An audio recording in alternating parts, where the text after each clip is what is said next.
Hello again, everybody. Zack Attack is here with my WWE review for this evening, Monday, April 23rd, 2018, from the Scott Trade Center in St. Louis, Missouri. A lot of things going down. Not only is this the first Raw after the shakeup, of course, I'll tell you who went to SmackDown from Raw and my thoughts on those people. And it's the last Raw before the greatest Royal Rumble event in Saudi Arabia. And it's the first WWE televised event since the untimely passing of the living legend, not Larry Sabesco, but the original living legend, Bruno Sammartino, passing away tragically over the weekend. I think Wednesday or Thursday they did it, that he died. And they paid tribute over the weekend, but they had a 10-bell salute tonight.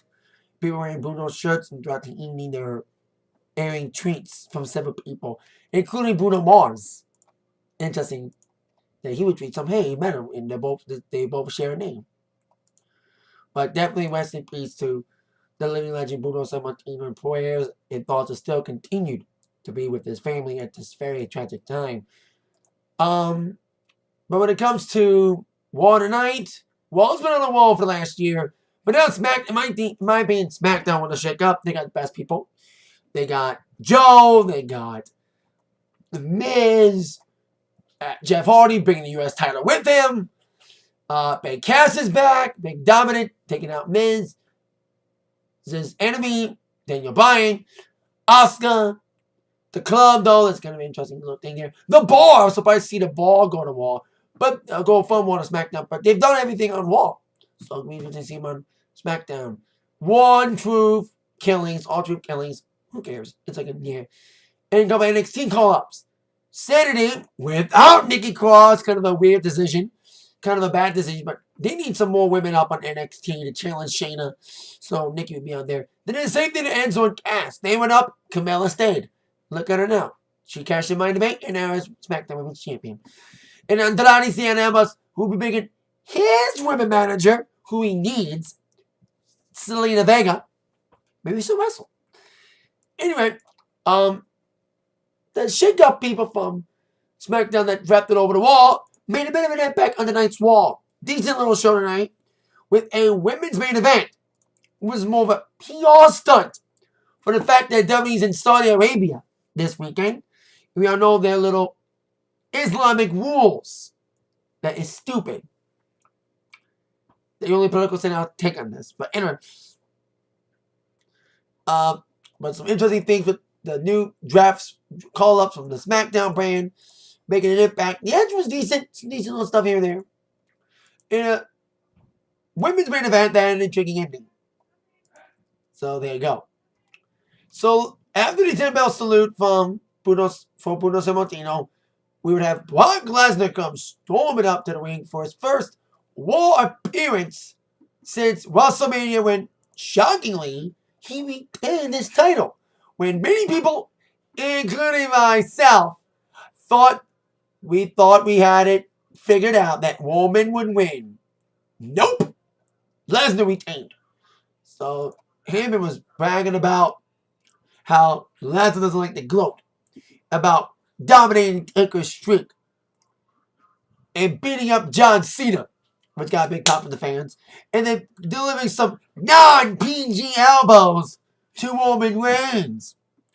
And of course, once again, referring to Lesnar going back to the UFC, saying that Lesnar's so hungry to get back to the Octagon, or the Brocktagon, they're putting him in a steel cage with Roman this Friday at the world's greatest Battle Royal Rumble event. This might be like Brock Lesnar and Triple H's feud. No matter what stipulation you put with them in it, the matches still suck. The match at SummerSlam sucked. The match at WrestleMania sucked. And the match at the next pay-per-view sucked. Same with Roman Lesnar. No matter what stip you put him in the match we still suck. Because it was the worst main event in a while. But it's kind of weird. The last three main events sucked. And involved the same fucking guy in each one. Roman Reigns. Yet Lesnar has a distinction of having two shitty, SummerSlam main events in a row. With him and Taker at Mania 15, good match to a shitty ending, and his match with Orton, which flat out sucked, with a shitty ending as well. So it's kind of weird. They have the two guys who have main evented the last couple of big four pay-per-views and sucked the air out of each one. One main event the last three Manias, sucked it. Brock main eventing the last three SummerSlams, 2 out of 3 sucked. The third one was good because he had 3 other opponents to carry his ass. Strowman, Roman, and Joe. So anyway, as Hayward was going down a big promo again about Lesnar beating up Reigns yet again, taking him to Suplex City in Saudi Arabia, blah, blah, blah, blah. Here goes Roman Reigns to confront Lesnar. I thought they were going to make him confront him later, but they're doing it now. And they had 5 people, I think, that were paid to cheer for Roman in this segment. But there were some people cheering, paid or not. But anyway, Roman just said, Lesnar, I'll see you at Saudi Arabia. So just a little verbal confrontation, nothing physical. They want to save each other energy for the follow-up, the greatest Royal Rumble event in Saudi Arabia. I will say this right now before I forget. There will not be a review for the world's greatest Royal Rumble event. I am watching it on Friday, right when it starts at 12 in Eastern Standard Time. But I have a gig, a DJ gig at 6 o'clock I gotta get ready for. So this called me last 5 hours. And then by the time the event is over, I gotta get ready for my gig. So I will not be making a review for it because I have a gig to get ready for. Immediately after the event, I get ready for the gig. Or I may miss a bit of it to get ready for it. But I will give you my little thoughts on it next week on my Raw review. But let's begin our action with Elias in action against the newly shaken up from SmackDown, the glorious Bobby Roode. Need a heel turn so badly. Because I love him. I'm a big fan of his from his TNA days. But I've seen from his TNA days and his NXT days, he's a better heel than a good guy. He's just his gimmick. They won't let him turn heel because of his theme song. But hey, that didn't threaten Nakamura to finally turn heel. Best thing that ever happened to him on main roster. No speak English. That needs to be a t-shirt. And I think he wants it to be a t-shirt. Anyway, Elias got interrupted by Bobby. And St. Louis got gypped out of an Elias concert like we did in Detroit. Anywho, these are a little match, these guys. With no heat with it. Wu did well in his first proper one-on-one match. He was in that tag team event as the Whiskey Man last week in that 10-man tag. So he did well, trying to deliver some big moves on Elias, including numerous attempts at a glorious CT. But moving towards the finish, Wu was hung up by the middle rope, trying to get out of the rope for a second, but then he got his arm sling against the middle rope by Elias, with the arm penetrated at the time. Elias would quickly roll up Wood and a 1-2-3 victory for Elias. It doesn't see Elias win here. I thought Wood would win here. But hopefully this loss for Wood make him turn heel. Will really start the train going about him turning heel that he needs so badly. But good for Elias though. We haven't seen him win in a while. And he looked pretty good in there against the Glorious One. So there you go. Elias gets a victory. But now on to a team that we know for sure will win the Raw Tag Team Championships this Friday in Saudi Arabia. The weird team and a decent team of Both Game Matt Hardy and Bray Wyatt. Now we know they're going to win because the ball had now been trapped in the SmackDown, as I mentioned in the beginning of this video. Because when I saw him on the video on SmackDown, I'm like, so now we know who's definitely going to win in Saudi Arabia now. Woken, Hardy, and Wyatt. Predicting they're going to be tag champs, and guess what? They're going to be. They had a quick little squasher with the Ascension. Man, the Ascension, speaking of people who need a switch up so badly, I feel ashamed that the Ascension and the Revival are on the same brand, and yet they've been treated the same on main roster since they came up there. Fucked up beyond repair, and damaged beyond repair, both guys' reputations. They were both dominant heel teams in NXT and got fucked up in the main roster. Revival for different reasons because they got injured too often. And then the Ascension just got literally buried by JBL. Never been the same since. They should be a part of the Woken Warriors. The Woken Lovers, as many people are calling them, referring to like a reference to the Golden Lovers with Omega and Ibushi. But then also calling them the the deleter of worlds. That's like the new tagline now. The deleter of worlds. So the eater of worlds, deleter. Deleters of worlds. Sadly, like I said, Ascension not only lost, they got deleted. It's a weird team. I know a lot of people were predicting these two to team up in the midst of the rivalry, which has been off and on, which it was hit and miss. Mostly miss until the Ultimate Deletion.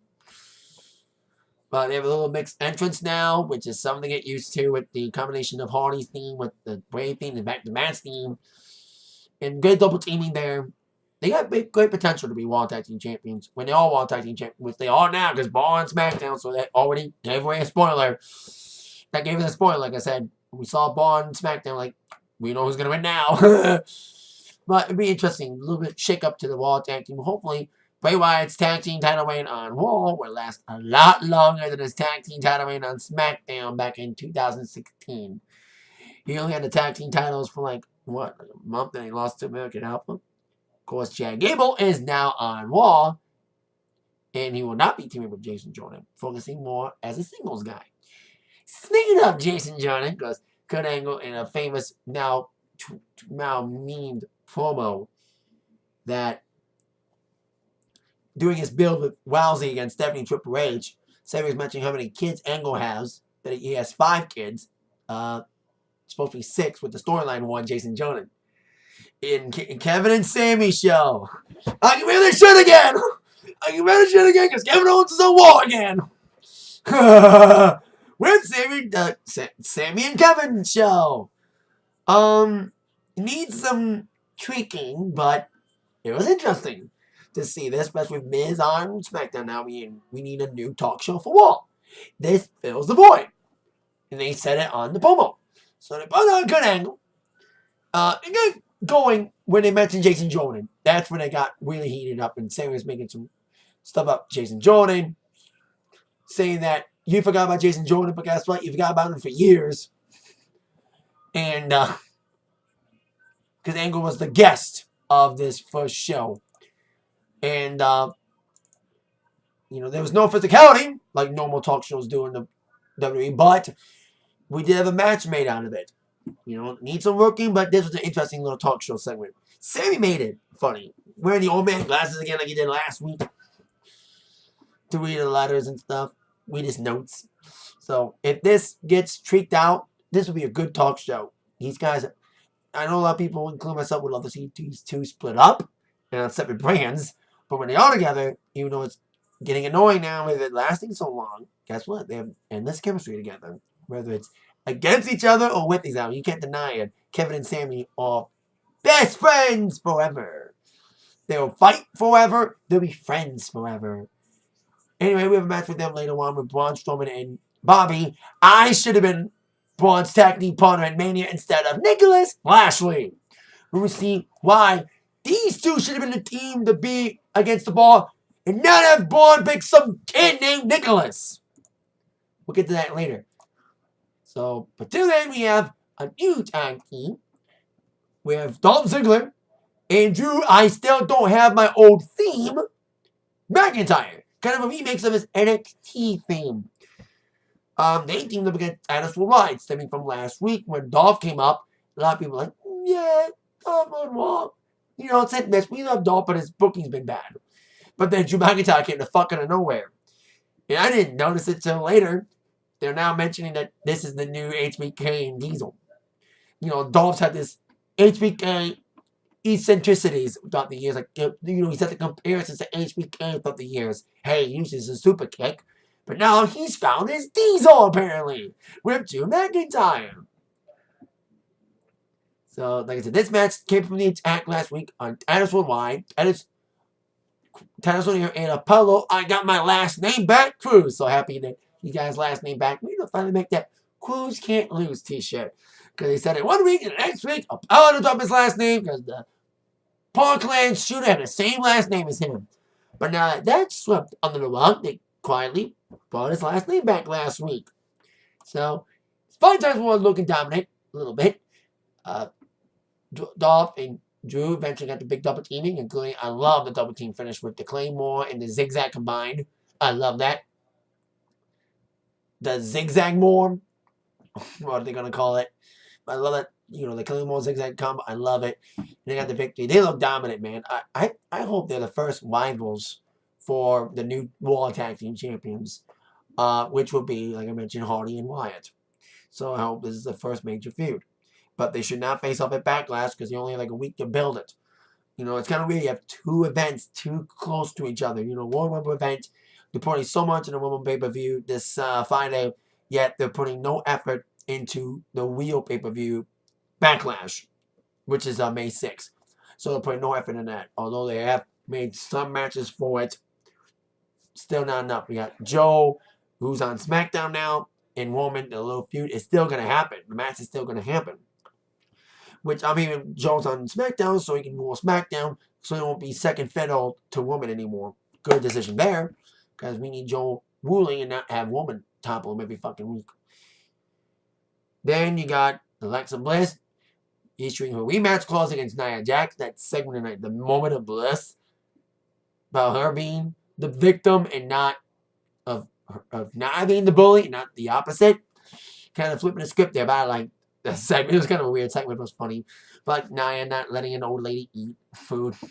That's why Bliss is such a fucking great heel. That's why Bliss is so good in the ring and on the mic especially. So now we are on, after this defining statement in the first proper match for McIntyre and Ziggler, saying they don't steal the show, they own the show. Is that their name?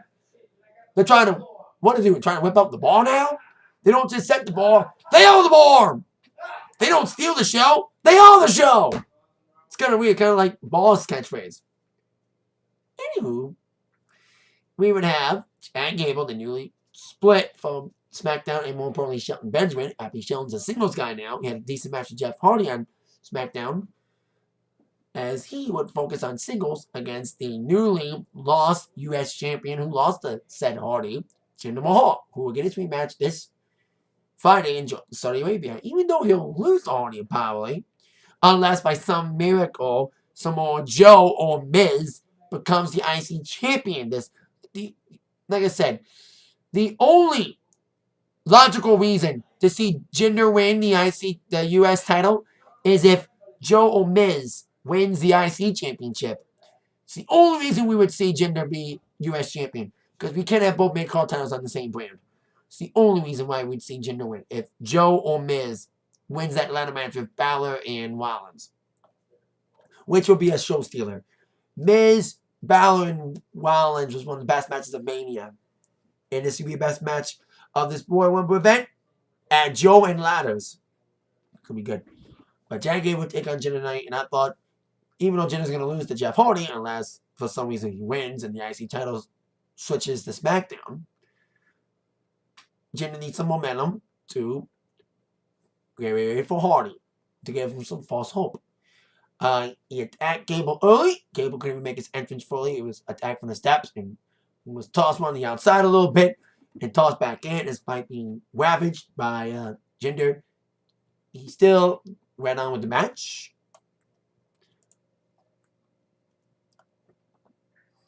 And got some big moves in, but of course, Jinder, he looked good against Hardy last week. He looked decent tonight against Chad Gable with some big knees, big jumping knees. But the ending came as he was trying to go for the Colossus, and Gable would counter it by getting on the ropes, jumping off the ropes, and pinning Jinder Mahal in the 1-2. Wow! Gable wins! Hopefully this means something is in store for Gable on Raw now. Because I've always been a fan of Gable since NXT. Speaking of somebody from NXT got wooed on main roster, it's Chad Gable. He and Jordan were amazing as American Alpha. They were my favorite teams on NXT after Enzo and Cass left. American Alpha took their spot as my favorite NXT tag team. And they had great matches with Revival. I've seen them live in Royal Oak against Revival, which were amazing before Revival got fucked up too. But then I went to main roster. There was just another team. They became SmackDown Tag Team Champions, but it wasn't a good reign. But then Jason Jordan became this whole stupid Angle son thing. And Gable teamed up with Shelton Benjamin, which was a good thing. They had a good little heel thing going, but now it's all gone because Gable's on Raw. Hopefully it's a fresh new start for him. A lot of SmackDown guys are hoping for a fresh start We saw Ziggler getting a fresh start with his newly formed team with McIntyre. He's going to turn on him eventually, but for now, let's relish this team that we didn't think would actually become a team at all. This is the last thing we expected for Drew McIntyre's main roster return. At least it's not a 3B reunion. It could still happen, but I say not sooner but later. Because everyone's on their own little path. We didn't see Heath tonight. Anyway, now on to our next matchup, which, like I said earlier, made from the Kevin and Sammy show, Sammy and Kevin show. KO and Sammy against Braun Strowman, and again, Bobby, I should have been Braun's partner instead of Nicholas Lashley. These two proved they should have been the World Tag Team Champions, not Nicholas. Sorry. I've said it before. In the short term, it was a fun little moment for that kid. Good moment for that kid. Referee's kid aside, good moment for him. Long-term booking, because buried the tag team division. And the fact that this was so high on the card made us think they were saving this for the co-main event because someone's going to return. Including Lashley, who was rumored. But he returned the next night. So, anyway, they dominated early. Especially Lashley, who's looked really good and improved a lot. Because I've seen him in TNA. And he looked better there than he did in his first one in WWE. He's bringing that effort to the WWE as well. Again, dominate early. So Sammy and KO got some good cheap shots in. Isolating Lashley and refusing the tag in. They were pulling down Strowman throughout the match. Refusing Lashley to tag in. But once that tag was finally made to Strowman, crowd was itching to see the Monster Among Men lay those hands upon Sammy and KO. And once he got tagged in, the crowd popped. This man should be a Universal Champion. Fuck Roman Reigns. And he just laid out Sammy in the ring. But the best part was when he ran across the ring a couple of times and shoulder tackled the fuck out of Sammy's partner, Kevin. Oh my God. He ate those bumps. And then that flying drop kick at the end. I was on the floor laughing my ass off. I remember, indeed, I was like laughing. This is why Strowman's so awesome. He's a serious guy, but guess what? He still delivers some comedy moments. Remember that segment with Elias with the stand-up bass? That was amazing. And then Lashley would do the vertical suplex, and then the power slam to Sammy, and the victory for Strowman and Bobby. Continuing the momentum, continuing Bobby's momentum until he gets a full-time feud. We don't know where these guys go from here. Who's the next big feud? Who's going to feud against who? Are they going to feud against each other? But I'm hearing like either one of those guys could challenge Lesnar next if Lesnar keeps his title. But they may challenge Roman eventually and get buried by Roman. I mean, maybe lose to Roman. Wilson the burial, then Rusev's going to get the Taker on Friday. If Rusev wins against Taker in the casket match on Friday, I will be stunned. I will be floored. But we don't know what's going to happen. Rusev is going to get a real-life burial in front of everybody. A literal and figurative burial in Saudi Arabia in a casket. And that's worse than losing to Cena twice. This guy's lost to Cena twice, and now he's going to get buried by Taker. So, there you go. Storyline momentum shift for them. There you go. Now, on to our next scenario. Which was we were supposed to get a match involving No Way Jose. And by this point in the show, I was like, we haven't seen No Way Jose yet. He didn't wrestle last week. He was in a backstage segment. But now, I was like, by this point, where was No Way Jose? So much for him being called up. So he came out with his conga line.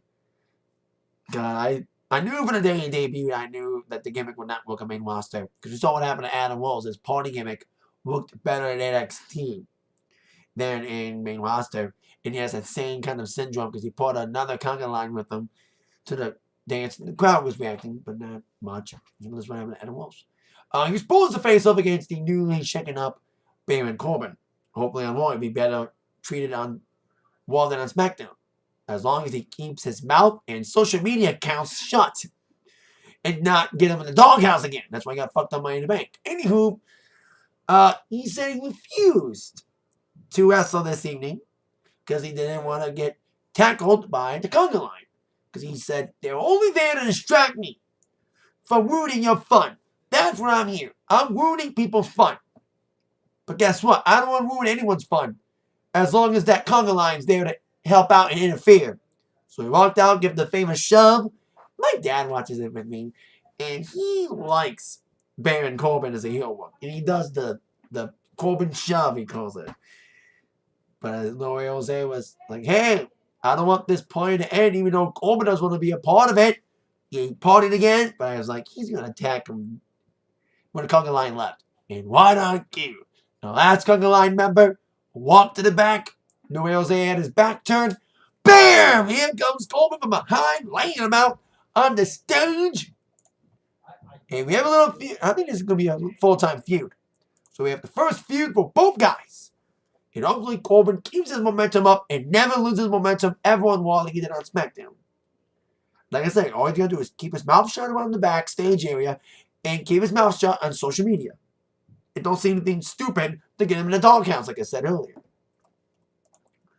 Now on to our next tag team affair involving the now homeless Mr. Raj, who is still being called that. Despite the fact their mentor is now on SmackDown, they're still called that. They even still came out to miss his theme song. But they do need a new bandwagon to jump on. They even try to be part of the Seth Tourage and be new members of the Balor Club because Gallows and Anderson left. But both offers were refused by both men, which led to this match this evening. Despite the fact both these guys will be competitors against each other once again. This Friday at the War Rumble event in Saudi Arabia. They will team yet again. What can we say here? Mr. Watch is going to be lost without Miz. They're going to go back to where they were before they had Miz. Jumping to the stars. I feel for them big time. I see them in TNA alongside Rick Swan. Gotta admit, Rick Swan is in TNA. Or could be in TNA. Didn't even spoilers yet, but I heard he was backstage. Anywho, whereas Gunford, who he beat up, is on TNA. And maybe Enzo could be going there too. His no complete clause is over. So he might be in the Indies or in TNA. So let's see. Anywho, they love having people who beat up women. Just ask Del Rio. Oh, he's gone now. Ooh, bad jokes, but I had to do it. Anywho, despite the effort of Miz Swatch trying to dominate early, they eventually got the eventual double kicks for both Balor and Rollins. And a coup de grace finish, quick little victory for Balor and Rollins. So Miz Swatch still need a new home.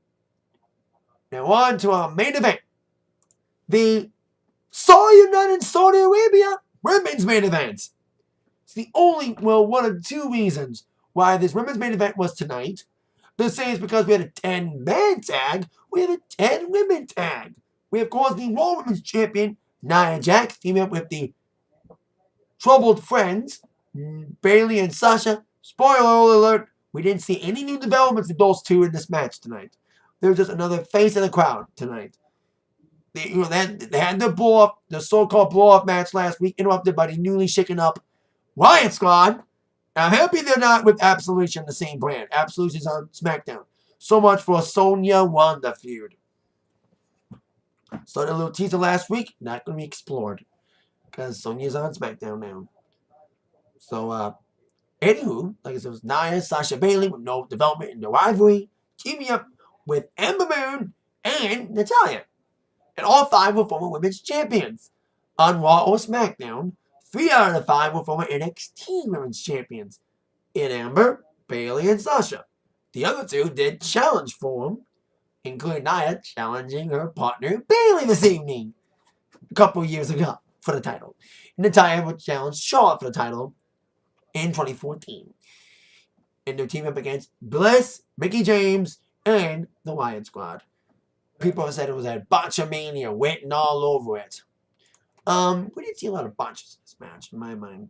Maybe I did. Maybe the botches were off camera. But anywho, from what I saw on screen, good little effort from these women. They're making people shut their mouths about women's matches, main eventing. Hell, people were saying the same damn thing when the women's Royal Rumble was the main event of the pay-per-view. And it was actually not a bad Royal Rumble. Agree with that. You know what I mean? Admit it. Sexism or not. I'm not saying it's sexy if you hate it, but guess what? It was a good rumble, admit it.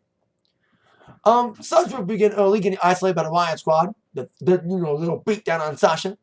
Before Emma Moon got in for a little bit. We are not seeing a clip this evening. Would love to have seen Mickey James again. I loved her sell last week. Said it last week, say it again. Love Mickey selling the Eclipse. One of the best bumps taking off the Eclipse I've seen. So she just flopped around. I loved it. But then Natty came in, gave some big moves. Apparently she's face again. She switches between face and heel more times than Big Show. She's the female Big Show. She switches from face to heel on a dime, you know? Drop of a dime, she's a face. Drop of a dime, she's a heel again. Choose one and stick to one unlike Big Show. Anyway, as Natty had a sharpshooter locked in on Mickey James, Sarah Logan would come in with a chop block on Natalia, and Natalia would be out for most of the match, holding her leg. Storyline injury or not, probably a work injury. Mickey would target the leg again, especially after Nia took out everybody with a cannonball off the apron. Kind of a sloppy one, but it was still effective. And when Natalia was getting beat down again, like I said, by Mickey James, targeting the leg, here comes Ronda Rousey, who we saw came to Natty's rescue last week against Absolution. And back to her rescue again, they're real-life friends. They addressed it last week. Saved her last week, saved her again. But unfortunately got Natty's team DQ'd. So he had a screwy ending with a purpose. The second reason why the women's main event was on, first reason is because there's a compensation and damage control for the fact that the women are not being allowed in Saudi Arabia. This women's revolution is so big, yet they're not allowed in Saudi Arabia. Because they have stupid rules in Saudi Arabia. You know, Islam rules, Muslim rules, blah, blah, blah, blah, blah. You know, politics. You know, and everyone's calling out WWE for it. Say, oh, you promote this women's revolution for so long, yet you're in a country that don't allow women to do anything. It's all about the money. I heard it's not, but it's true. It's the money. Just ask Vince. He wants a place where they can cheer a woman winning the title instead of his ass getting booed. That's why they call an audible and have Lesnar win instead of Woman at Mania. Anyway, that's what I heard. So that's when we end the evening with Rousey coming out and laying out Mickey with a nasty armbar. And that's when we end with her taking Natty to the back. So for the match itself, good match, you know. Decent. You know, not too sloppy. Not too botchy. But the ending kind of felt like kind of a washed ending. You know, we did see a couple interactions after Natty was taken out for a bit. Wyatt came in some big moves. And then, like I said, after that, everyone got taken out by the big cannonball from Nia to everyone on the outside. That's when Rousey came in and boom. So that's one reason why this was main event as well, because we're going to get Rousey. And that's also why I believe this was main event. And that's because of the Saudi Arabia damage control for women not being on the card. That's compensation for you're not in Saudi Arabia, you get main event tonight. And also main event so we can see Ronda Rousey. So, there you go. That's where we end this decent little Raw tonight. Not the best, but still good when it comes to long-term booking. A lot of people from the shake-up made some statements tonight. Chad Gable got a shocking win on Jinder Mahal. We saw Baron Corbin lay a big message to No Way Jose. Continued domination for Ziggler and Drew McIntyre. I'd love to see him challenge for the Raw Tag Team Championships. They have good chemistry. Even though it's, like I said, not the best initial move for Drew McIntyre's main roster return, but hey, it's going to work. Especially when he turns on Dolph. I'm going to love that moment. But they're going to drag it. They're going to milk it for all that it's worth. They may Bro Wyatt family have, you know, what happened with Randy and Bray Wyatt. Randy Orton turned on Bray Wyatt after they lost the tag team titles. I mentioned that. But hopefully Wyatt's tag team title reign lasts longer on Raw than on SmackDown, as I mentioned earlier in the video. So there's that. That is my Raw review. Thank you so much for watching. That in mind, you've been attacked by the review from Zach. See you next time. Bye-bye.